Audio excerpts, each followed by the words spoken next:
show my slides. Can you see my slides? Okay. Yes, good. Thanks, Thielen. Thank you. Okay, so as Gianna said, my name is Julie Oswald, and I'm here at the University of St Andrews in sunny Scotland, where spring is starting to sprung. It's a sunny day here, which is nice.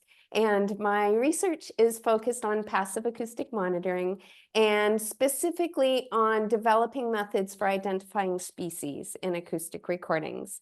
So today, what I want to talk to you about is, first of all, why passive acoustic monitoring is such a useful tool.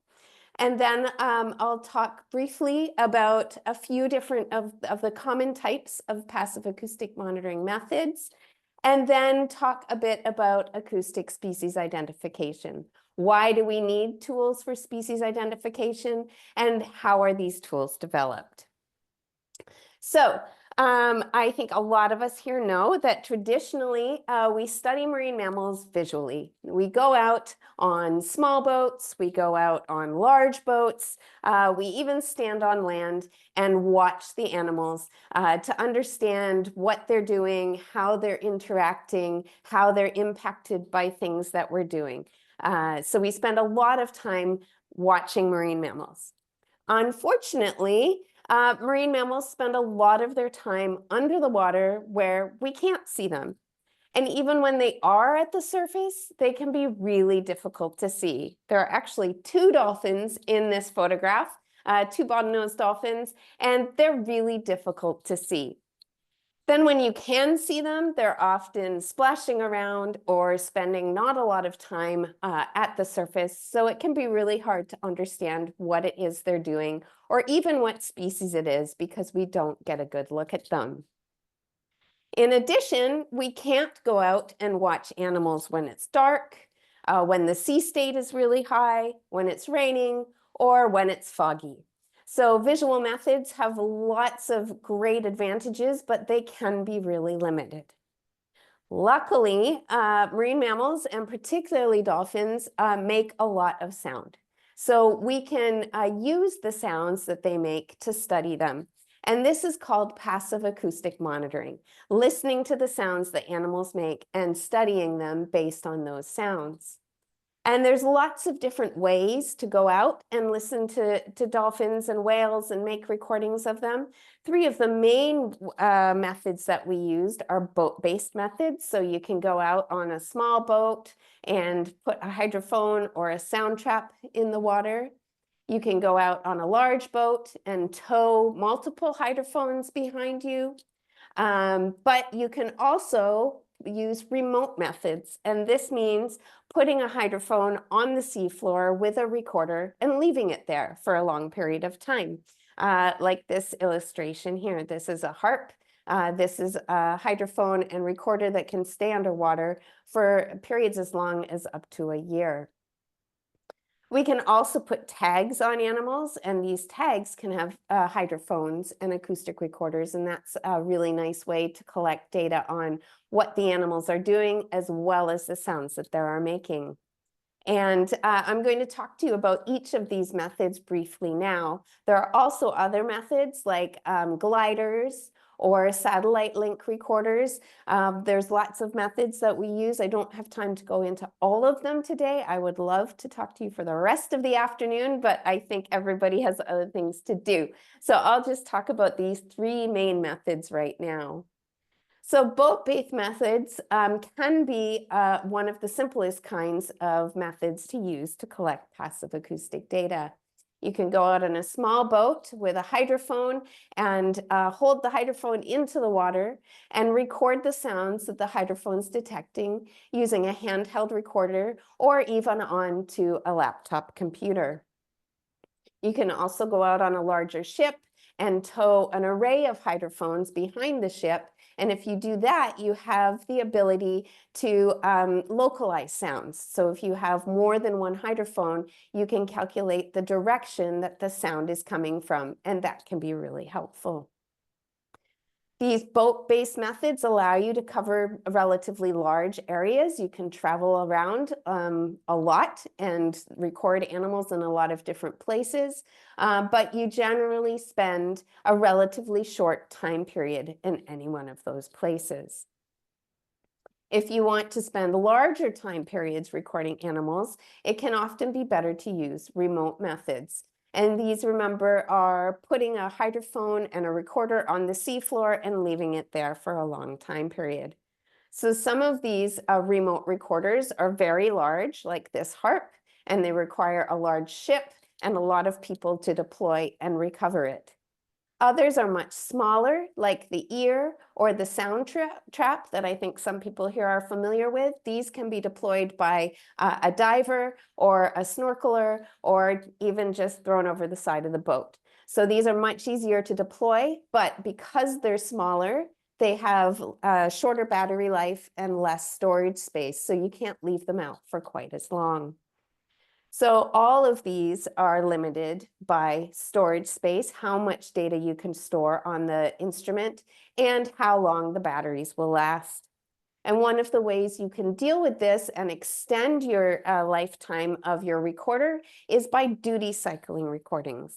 And duty cycling just means you set it to record for a certain time period and then turn off for a certain time period. So that means you're creating fewer acoustic files to store and you're using the battery a little less often. So you could, for example, set a 10% duty cycle when you record 2 minutes every 20 minutes, or you could set a 50% duty cycle where you record 5 minutes every 10 minutes, or 30 minutes every hour. The duty cycle that you choose really depends on the question you're asking, and the duty cycle can really impact your ability to answer questions. You miss vocalizations that occur when the recording is off, but you can record for a longer time period. So you have to look at that trade-off. And if you're interested in reading about how duty cycle can impact your ability to answer questions, you can look at this Rand et al. Paper from the Journal of the Acoustical Society of America in 2022. They looked at how duty cycling affects the ability to detect killer whales off the west coast of the United States. So that's remote methods, but sometimes we really want to study what the animals are doing, where they're going, at the same time as we're recording sounds. And so to do that, we can use acoustic tags.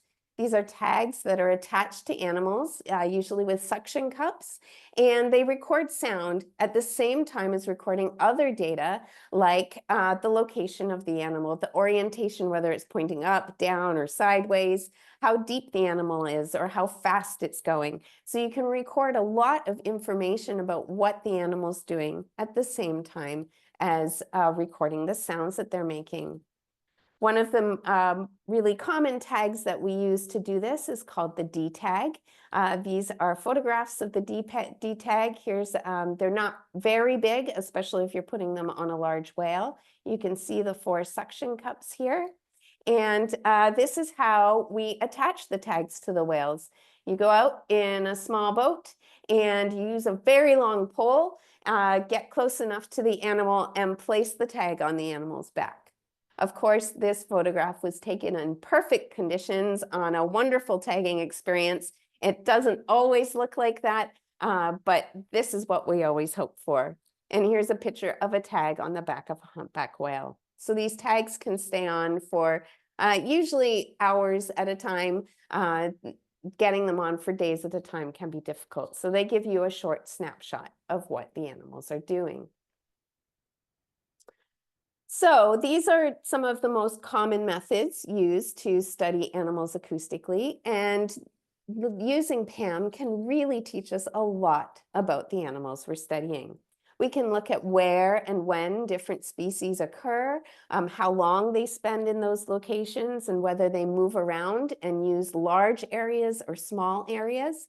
You can look at how they're using the environment that they're in, and how they're affected by human activities like noise or fishing or tourism. If we are putting noise into the water, are the animals moving out of the area? Are they changing what they're doing? Are they changing the sounds that they make? So it can be a really powerful tool to understand how these animals are affected by humans. We can also look at how species are interacting with each other and whether species occur in the same place at the same time. There's lots of great questions that we can answer using PAM. But of course, nothing's perfect, and PAM also has its own limitations. Now, a lot of the acoustic recordings we make don't have visual observations associated with them.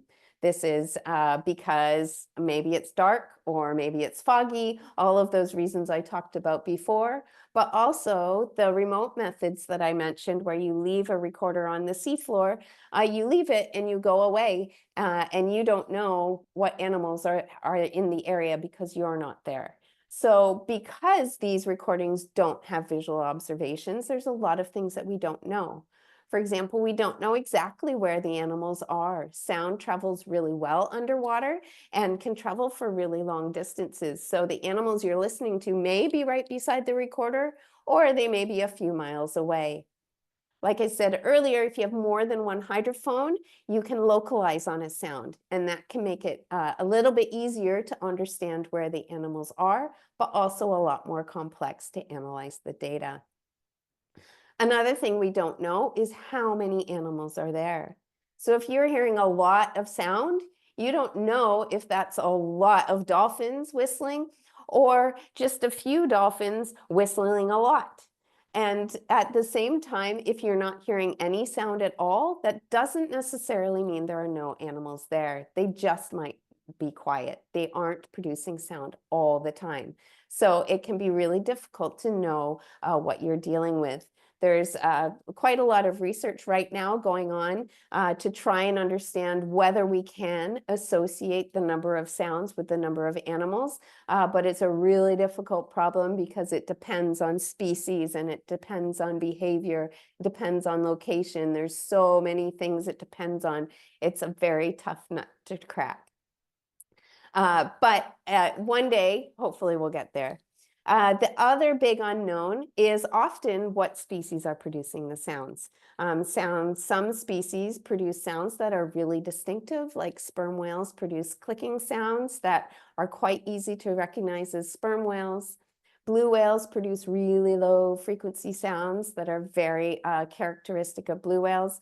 But a lot of other species sound very similar to one another, and especially the dolphin species. They really can overlap a lot, and I'll talk a lot more about that in a few minutes. But that's where my research comes in, is trying to figure out ways to identify sounds in recordings to species. Dolphins produce three main kinds of sounds. They produce echolocation clicks. So these are the sounds that they use to sense their environment for navigation, to detect objects during foraging. So this is their sonar. And I have an example of some echolocation clicks. We tested this a few minutes ago. Hopefully it will work. I'll turn up my volume.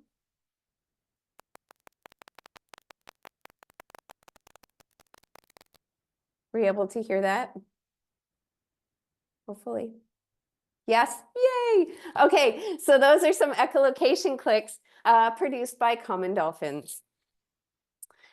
The second type of sound that dolphins produce are burst pulses. Burst pulses are like echolocation clicks because they're these short clicks, but the clicks are very, very close together. So our human ears can't hear the individual clicks, and the sounds instead sound like creaks or buzzes or squeaks. And these sounds are used by the dolphins for communication, often in aggressive situations, and sometimes for echolocation when they get very close to a prey. So here is a recording of burst pulses produced by bottlenose dolphins.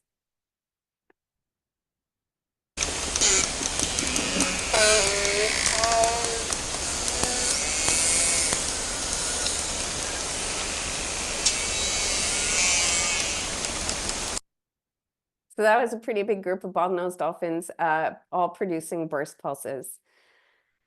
And then the third sound produced by dolphins are whistles. whistles are used for communication, and they're very different than these clicks and burst pulses. They're tonal signals, so they sound like whistles. They sound a lot like birds. And each species of dolphins that produce whistles produce a lot of different kinds of whistles. So these whistles can be very difficult to identify to species. Here's an example of some whistles produced by common dolphins.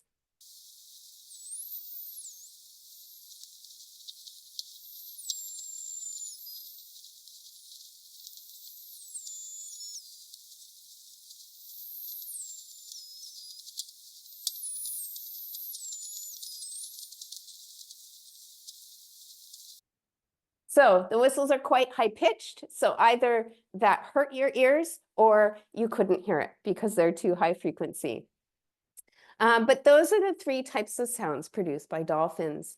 Now, I also have the African manatee here on my slide because manatees are found where bottlenose dolphins, common dolphins, and Atlantic humpback dolphins are found along the west coast of Africa. And manatees produce surprisingly high frequency squeaky sounds that sound quite a lot like dolphin whistles. So here's an African manatee recording that Athena sent to me this weekend.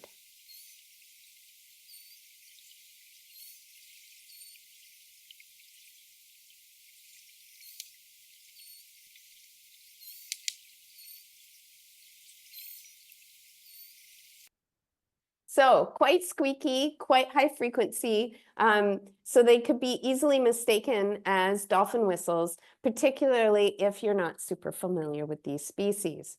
So when I'm developing a tool to identify species that are found along the west coast of Africa, I need to include manatees in this classifier. So a little bit more about whistles. So whistles are produced by many dolphin species. Not every species produces whistles, but many of them do. And all of the species found along the west coast of Africa produce whistles. They're used for social communication, and they travel really well underwater. So they're a really nice sound to use to monitor these animals. You can hear them quite a lot when they're whistling. This figure on the side of my slide is a spectrogram of a whistle. So spectrograms are visual representations of sound. And as acousticians, we spend a lot of time looking at sound. You would think we spend a lot of time listening to sound, but I think I spend more time looking at sound because it's much easier to take measurements from a sound when you're looking at it. So this spectrogram shows time on the x-axis and frequency, which is the pitch of the sound, on the y-axis. And then the loudness of the sound is represented by color. So the loudest sound in this spectrogram are the white pixels, and the dark pixels are the soft sounds. And then this squiggly line in the middle is a dolphin whistle. So dolphin whistles can be very difficult to identify to species. And this is for two main reasons. First, all the species that whistle produce a lot of different kinds of whistles. So here's 4 spectrograms of whistles produced by a school of striped dolphins. And you can see that all of the squiggly lines in these spectrograms look quite different to one another. So these are really different whistles. And this is just a small subset of all the different kinds of whistles that this one school of striped dolphins produced. So every species is producing all these different kinds of whistles. So there's a lot of variability in the whistle repertoire of these species. Then, to make matters worse, there's a lot of overlap between species.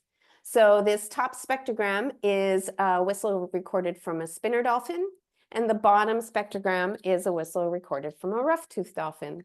And these whistles have pretty similar contour shapes, pretty similar frequency ranges, and fairly similar durations as well.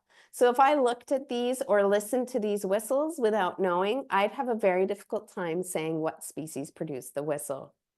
So these two factors really make it difficult to look at a recording and know what species is producing the sounds.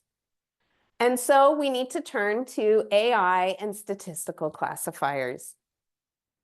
So to create a classifier that will help us identify species and recordings, we need a lot of data. Because these species are all producing a lot of different kinds of whistles, we need to record as many of them as possible. So we need to capture all of that variability. And not only that, we need two separate data sets. We need a data set to train the classifier on, and then we need a separate data set to test the classifier and see how well the classifier does. So we need two big data sets of whistles. To make it even harder, those recordings need to come from recordings that were made when we were seeing the animals. We need to know for sure what species was producing those whistles if we're going to use them to train a classifier. We also need them to be recorded from single species schools. It's very hard to tell what individual is producing a sound, even if you have more than one hydrophone and you can localize. The localization isn't that precise, and so it's very difficult to localize to individuals. So you need to have schools that include only one species, and there are no other species in the area. I told you earlier that whistles travel really well underwater, so even if there's another group a mile away and it's a different species, you may be recording those whistles, and you don't want to say those are from the species that you really want and confuse your classifier. So it can take a really long time to collect enough data to create a classifier. Once you have all the data you need, though, the next step is to figure out what you want to measure from the whistles to include in your classifier.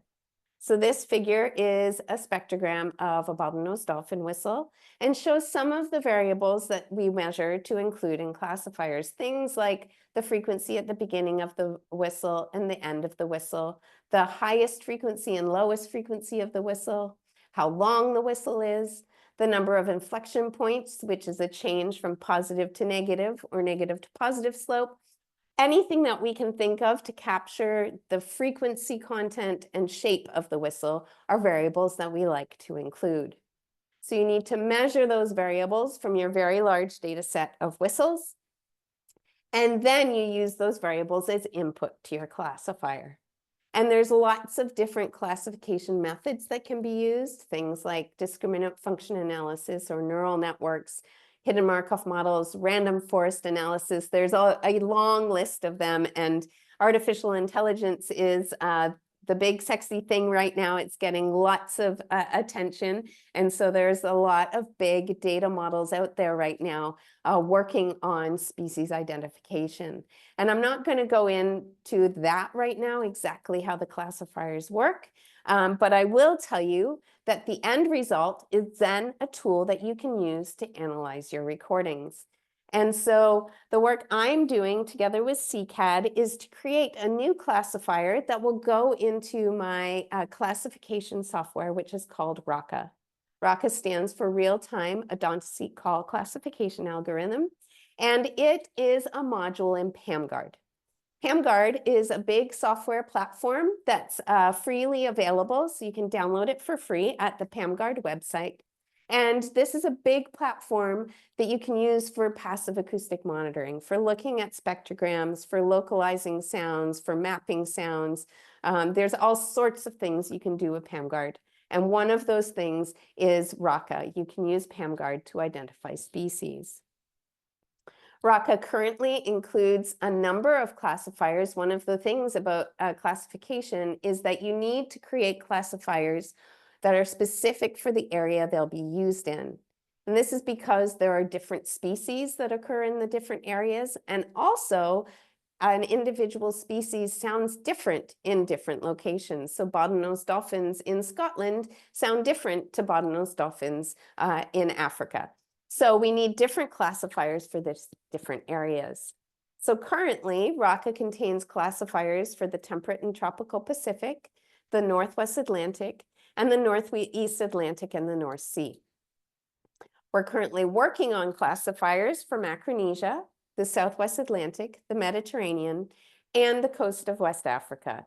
So this is the classifier that interests you guys, and I think is many of you are collecting data that I'll be using to create this classifier, and I thank you very, very much for that. Because as you can see, we need a lot of data from all of these species. But the end result of all of this hard work of collecting the data and analyzing the data will be a classifier specific for the Atlantic humpback dolphin. It will be a module within PAMGuard, so it will be freely available for anybody that wants to use it. And the goal is to have it include all species that could be recorded in the range of the Atlantic humpback dolphin. So right now that's Atlantic humpback dolphins, common dolphins, bottlenose dolphins, and manatees. Who knows, maybe we'll come up with some other thing that needs to be included. I was talking to somebody the other week who told me that you can hear the birds underwater sometimes. So that might be something to think about, is including bird sounds. But I'm excited to see where this classifier goes. So we're working on that now. Right now, we're working on the data collection. My student was just out in Senegal with Gianna and Lucy collecting data, and we're excited to get at analyzing that data to start including that in our classifier development.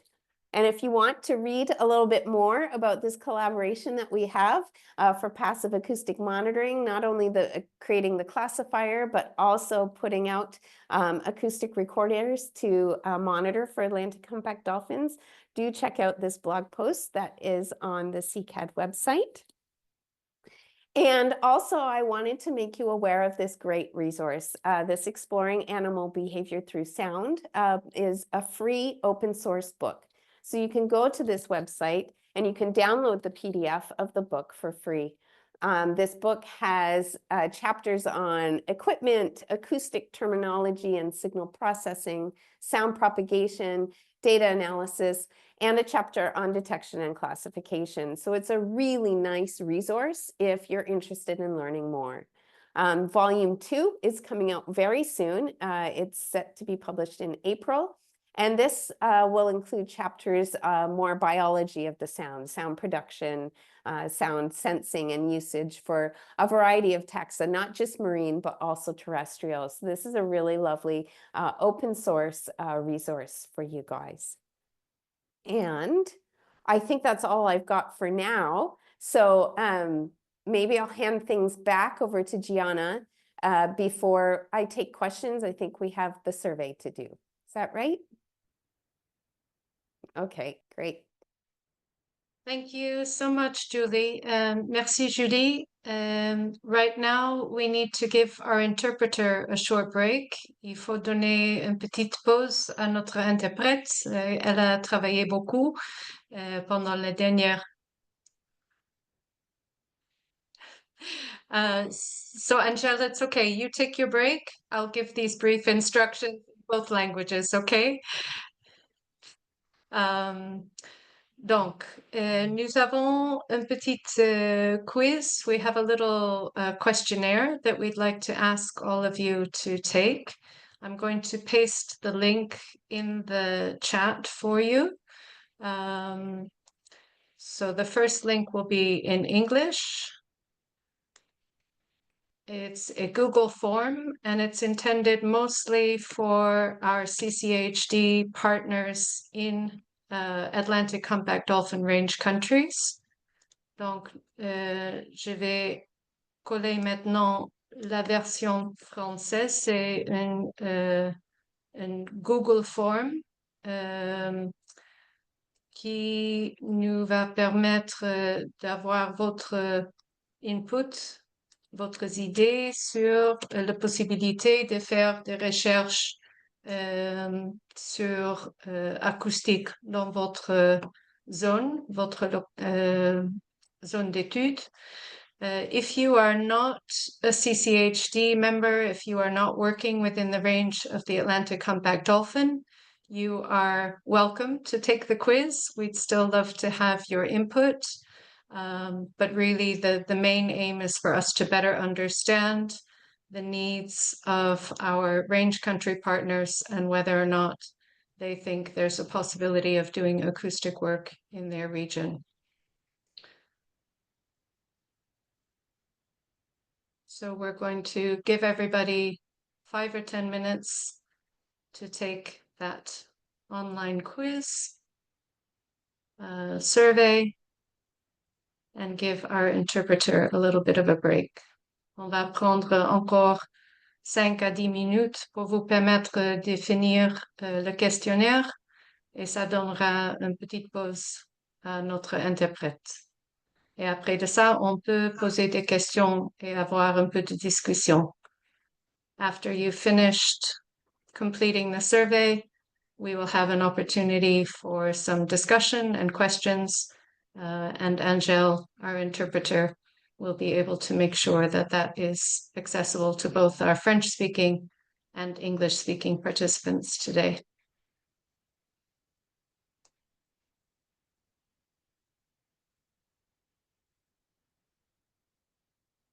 You can also type some questions in the chat now. That might help our interpreter to prepare. Vous pouvez aussi typer votre question dans le chat du Zoom. Ça peut permettre à notre interprète de se préparer un peu pour les questions qui vont suivre.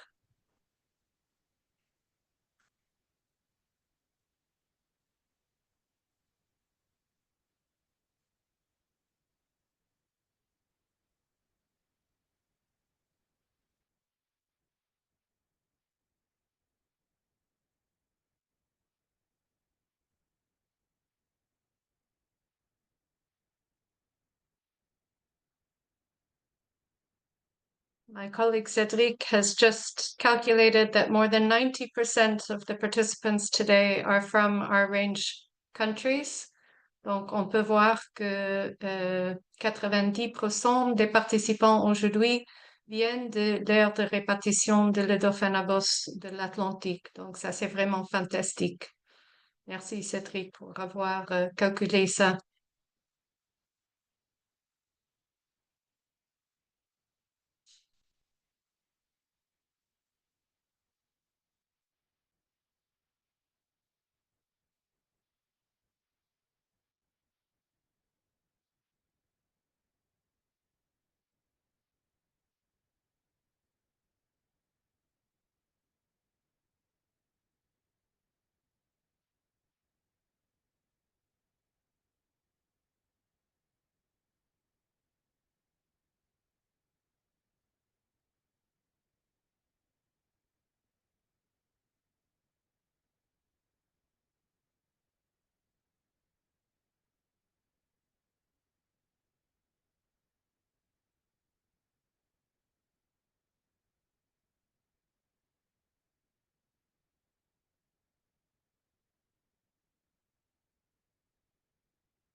So Julie has just put her email address in the chat for anyone who is interested in getting directly in touch with her. Le professeur Oswald vient de mettre son adresse email dans le chat. Donc, ceux parmi vous qui voulez parler plus directement avec elle sur les possibilités de faire les recherches acoustiques chez vous, vous pouvez prendre contact avec elle.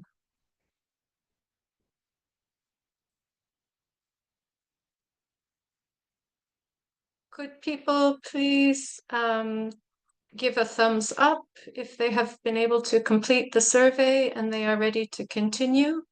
Si vous avez fini le questionnaire, vous pouvez peut-être utiliser les réactions de Zoom pour donner un signe que vous avez fini et qu'on peut continuer.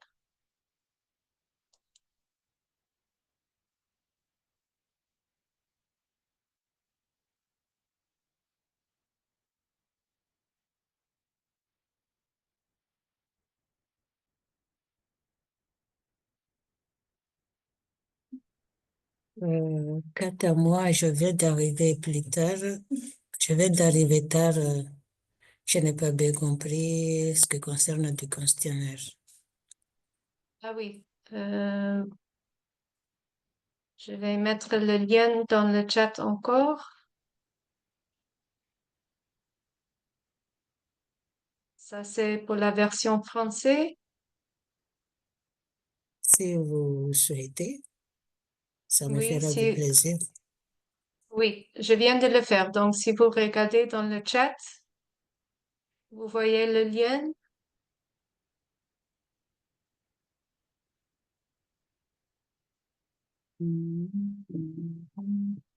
Oui, je vois le lien. Oui, vous pouvez cliquer sur le lien et ça vous amène à une questionnaire, une Google Form. Vous pouvez Ok, compléter. Oui. ok.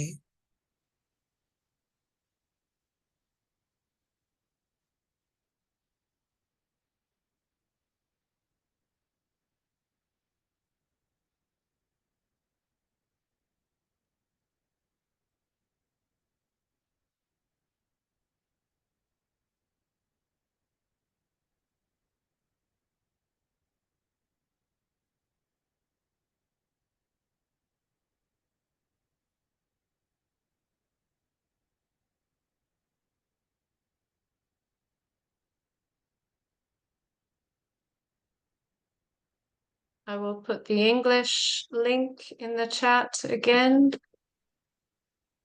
in case anyone joined late and didn't see the link to the Google form. This is a survey that people can use to indicate what they learned from the presentation and whether or not they're interested in pursuing acoustic studies in their location.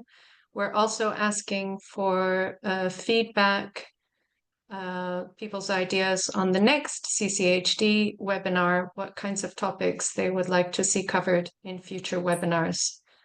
Donc, le questionnaire vous donne l'opportunité de parler de votre perception des études acoustiques, mais aussi de nous donner votre feedback, votre idée sur les thématiques qu'on peut présenter dans les prochains webinaires du CCHD.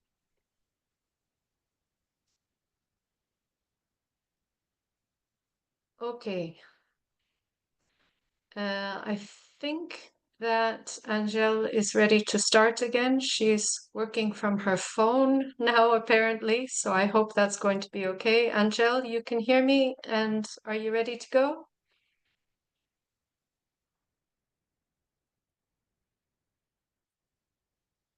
Oh, okay.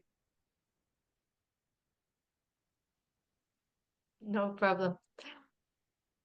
So we are ready to begin again. I've seen one question that someone has pasted into the chat already, so perhaps we can start with that.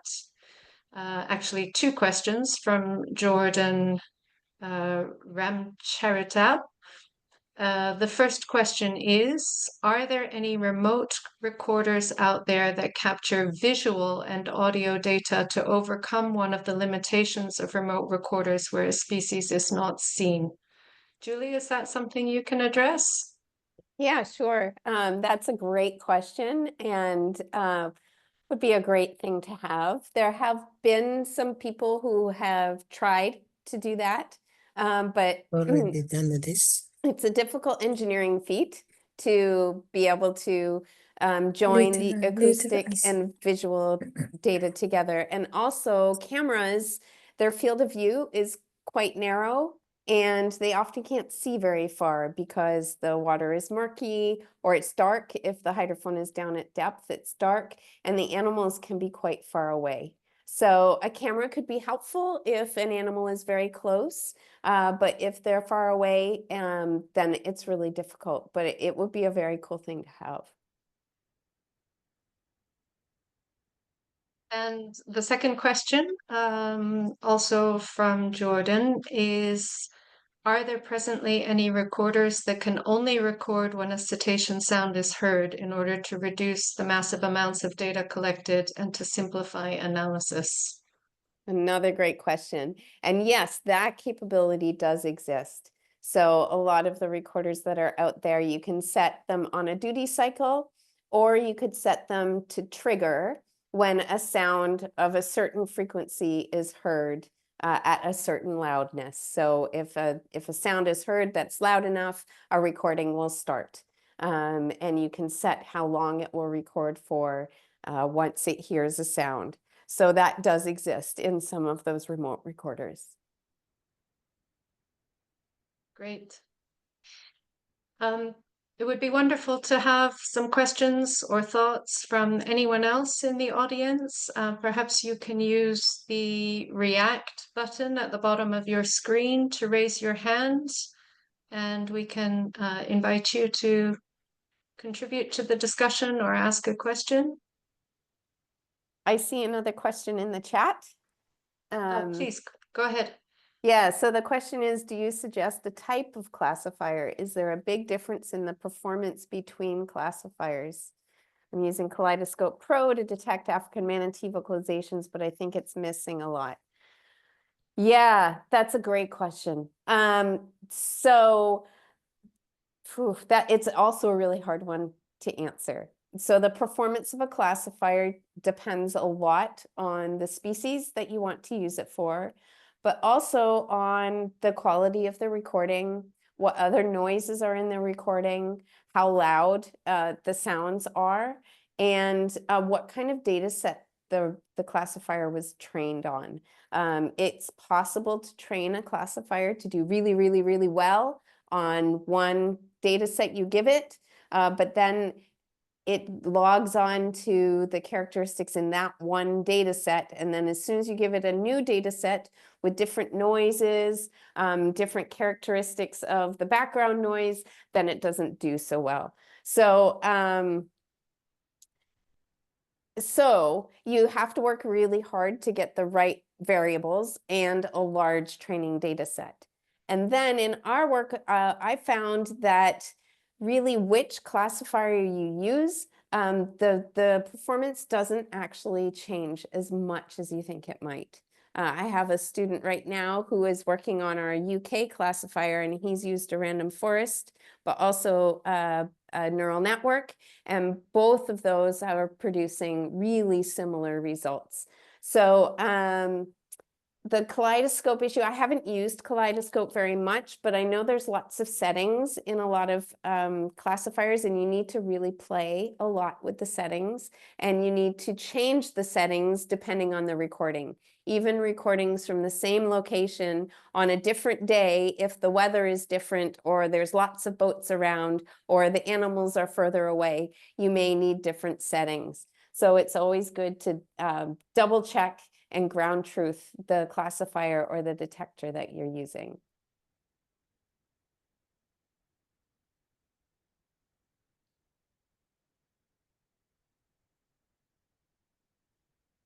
Thanks, Julie. There's another question in French in the chat, and I've just put it through DeepL Pro and pasted the English translation in the chat. Jacob has said, I noticed that all the work was done took place at sea, but my organization, AVPN NGO, works on conservation of manatees in the Mono River in Benin. There's no data on manatees that I can explore. What should I do? We have a few other people on the call who work with manatees specifically, so I don't know if, Julie, maybe you want to say a few words, and then we've got Sarah Fernelli and Clinton are on the call as well. Maybe one of them could respond as well. Yeah, I think I'd just like to pass this over to one of the manatee people on the call. Lucy. Yeah, okay, I don't know this person, but we'd be happy to talk to him more about manatee vocalizations.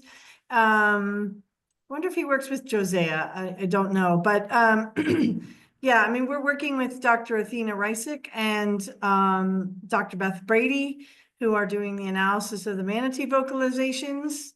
Sorry, now it's asking me to confirm my language. Okay, there we go. So there are quite a few people doing a manatee acoustic recording in, we are doing it here in Senegal. There's folks doing it in Cameroon and Nigeria.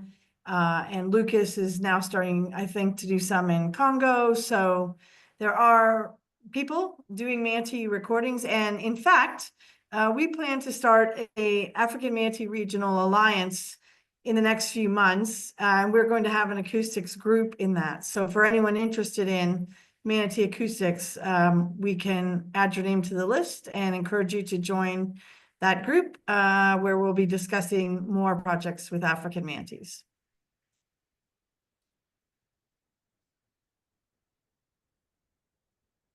Thanks, Lucy. Shall I put your email address in the chat? Would you be happy for people to contact you directly about joining that group? It's not out yet, but yeah, sure, you can put it, my email address in there, and when we'll add the names and emails. Yeah, so if they want to send us their contact, we can go ahead and add them to the list of people we'll be announcing the African Manatee Alliance to in a couple months. Perfect.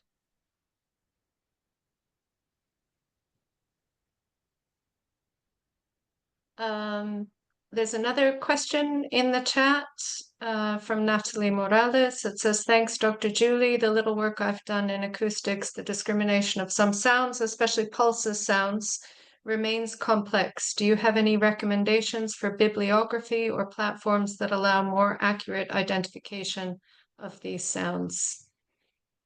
Yeah, pulse sounds are tricky. The pulse sounds produced by species, by bottlenose dolphins, Atlantic humpback dolphins, and common dolphins are quite similar to one another. You can use PAMGuard. PAMGuard has a great click detector to detect the clicks, but it won't tell you what species they are. We're hoping to include clicks in our classifier, but that's one of the things that we have to investigate, whether we record enough clicks and whether we can pull out information in the clicks that will allow us to discriminate between them. As far as an existing platform that allows identification of clicks, it depends on what species you're interested in, where you're working. So Natalie, where are you doing your work?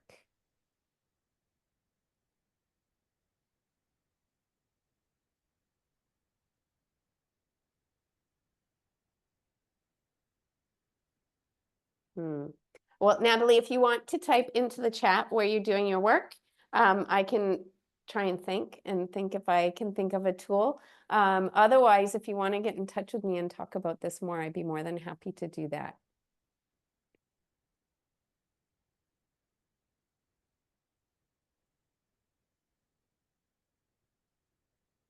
Wonderful. Are there any other questions, comments, concerns? Oh, here we have another one from Aimé Boissel. Hi, everyone. I'm looking into some research on manatee vocalizations as well in the Caribbean region. Would anyone be able to provide resources on those species? Again, I don't know I'm if typing. Lucy. I'm going ahead Yeah. and typing in a link. There's a new Caribbean and Central American Alliance. I'm trying to type. I'm not fast enough. Sorry. No, that's great. Yeah. So it's wonderful. We hadn't quite realized that the reach of today's webinar would be all the way across the Atlantic Ocean into into that side of the Atlantic as well as the west coast of Africa. But it's really good to get this cross-fertilization between groups who are working with similar species on both sides of the ocean. Are there any more questions or concerns or thoughts from any of our CCAHD, our participants from the west coast of Africa? I'm going to paste one more time the links for the English and the French versions of the questionnaire, the Google form, and would really like to encourage you, if you haven't been able to do it during the webinar today, to take the time in the next day or two to complete those. They will help us to plan our research on the west coast of Africa, and also to better plan the content for future CCHD webinars. I'd also like to ask whether Lucy or I don't know if Gianna's on the call, any of our African partners who are already involved in some of the acoustic work that's described in that article that we shared the link for, would like to say any words before we close the webinar today about the work that we've specifically been doing with CCHD on Atlantic humpback dolphins in collaboration with Julie. John is not on the call, unfortunately. So I guess I'll speak to it. Yeah, so most of you guys who know me know that I'm primarily an African manatee researcher, but in 2019, I was part of the group that decided to help start CCHD, and we are so fortunate to have a large number of Atlantic humpback dolphins here in Senegal, and so it was really important to me to be able to participate in trying to study them. And so, to be honest, when we started out, we just wanted to learn how many there were, and we were starting photo ID. We popped a couple of acoustic recorders that were loaned to us in the water, and we started to get a lot of data, which was really fantastic. And so we are not experts in the analysis of that data, and so we really needed some help. And we were just so lucky that the St. Andrews team, including Julie and Vincent Janik, were able to partner with us to do all that work. And it's been a really interesting talk for us today to sort of see how classifiers are developed and all of that, because we are dumping a lot of data on them right now. And we also really enjoyed hosting Tristan, Julie's student. And so, yeah, we're learning a lot about habitat use and seasonality. And so we have 2 recorders out in Delta Saloon that record, they're on duty cycles, but they record around the clock basically for about 6 months before we have to change out the batteries. It does require some maintenance, but we are primarily the logistics people collecting the data. And then it's sent off to St. Andrews to be analyzed. So it's a really wonderful and helpful partnership that we have with the St. Andrews folks. And we're so appreciative of it. So that's the most I can say, because I am not an acoustics expert at all. So no, but thank you, Lucy. I think that perspective is really helpful for other potential partners in the Susa Tutsi range to understand how that collaboration is working. And again, there's that link on our website that describes a little bit more about the collaboration between different CCHD partners and the University of St. Andrews. I see that Cindy in Cameroon has her hand up. Cindy, would you like to add some thoughts? Yes, thank you, Jenna. Yes, I have a question. So during the presentation of Julie, I've heard she mentioned an AI tool for the identification of songs, and maybe I didn't really pay attention, but I just wanted to know if the tool is already operational or you're still working on it. And also, she also mentioned that a same species of dolphin can produce different type of songs. So I wanted to know if it will not make this difficult for the AI to identify, since maybe only the what is the name in English again? The bottlenose dolphin can produce like 4 different type of sounds, and if wouldn't make this difficult to identify if exactly what species is producing what song. And also, I also want to know how we can contribute to provide data to enhance the tool. Thank you. Wonderful. Thank you for all of that.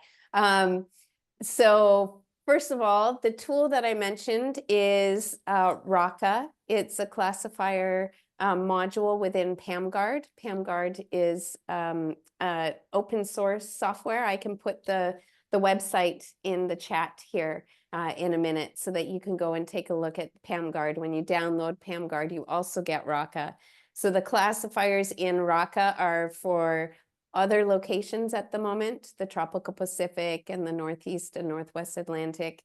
We're working on the classifier for the West Coast of Africa. And we're hoping to have some sort of preliminary version ready by the end of the year, but it depends on how much data we get. So stay tuned for that. And yes, all of the different sound types that are produced by the different species makes it very difficult to identify them. And that's why we need to use AI. AI does better than humans do, but it's still not perfect. So we're constantly working and looking to improve the methods, either by measuring different variables from the sounds or using different approaches or different methods. So it's a task that's going to keep me in work for a long time, I think. So it's never perfect, but we're improving a little bit all the time. And then as far as contributing data, that would be amazing. I put my email address into the chat earlier. I can put it in again. Please get in touch with me and get in touch with Gianna as well. And we can talk about how you might be able to contribute and how to make that happen, because I would love that. That would be amazing. Thank you for offering. Excellent. Well, we've run a little bit over the hour, so I think it's probably time to let people get on with whatever other things they have planned in their busy days. I will give Julie a moment to paste her email address into the chat again. We can also share it with everyone who signed up for the webinar. We will also share, I think, a link to the recording in case you want to be able to go back over the content again at your own pace, because there was a lot of really valuable information packed in there. We look forward to receiving your questionnaires, and we look forward to welcoming you all for another webinar within the next month or two, and hope that this is just the start of many sessions that we can have together over the course of the year. Thank you very much, everybody, and thank you especially Dr. Oswald and our wonderful interpreter, Angèle, and thank you to Joie Didier, who did all of the difficult parts of the administration and organization of today's meeting. Joie Didier, can you put your camera on and show your face so that everyone can see you? And thank you for your organization today. Thank you, Joie Didier. Thank you, everybody. Take care. Thank you so much, everyone. Thank you. Bye. Thank you so much. Bye. Bye. Thank you. Yeah, thank you so much. Bye bye. Thank you. Take care. Yeah, thank